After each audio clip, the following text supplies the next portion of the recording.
It appears that King Charles III isn't always searching to extradite up royal way of life. The king's first speech to the general public after the dying of Queen Elizabeth II charmed human beings throughout the world.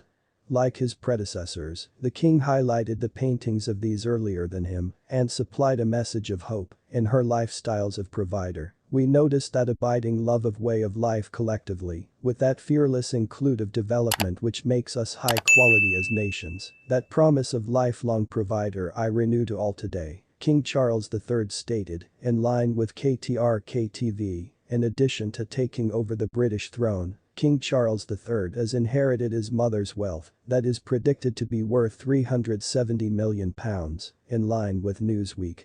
While the king is getting into hundreds of thousands, UK residents war with elevated cost of living. However, it is the outcomes of a deal Queen Elizabeth II and a former top minister made nearly many years in the past, it's coming beneath scrutiny. Though King Charles III is inheriting masses of hundreds of thousands of pounds, he isn't always anticipated to pay the 40% tax commonly levied on inheritances valued at £325,000 or more, in line with The Guardian. However, 63% of UK residents trust that the king need to pay taxes on his lofty inheritance, in line with the Daily Mail. While two-thirds of the United States trust that King Charles III need to pay an inheritance tax, the king has a 1993 settlement among Queen Elizabeth II and previous Prime Minister John Major to thank, in line with NPR.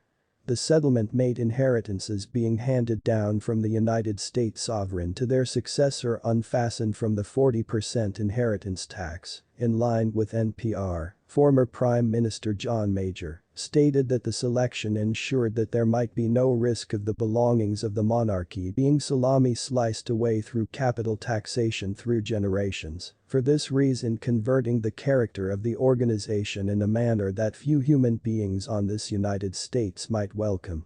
However, the selection does now no longer appear to have elderly nicely, as UK residents deal with excessive expenses in energy, food, and healthcare. The royal-owned circle of relatives has been exceptionally silent because the cacophony of court cases approximately King Charles III's tax unfastened inheritance from UK residents has swarmed social media. One angered guy reportedly yelled on the king on his go-to to Wales as he shook arms with participants of the general public. Charles. While we war to warmth our houses we need to pay in your parade, the person yelled, in line with Newsweek, the taxpayer pays £100 million for you, and for what? The public spectacle appears to mirror the opinion of many throughout the UK. It's clear that a large majority of the general public assume the king need to pay inheritance tax at the personal fortunes he has simply inherited. Robert Palmer of Tax Justice, thanks for watching till the end guys.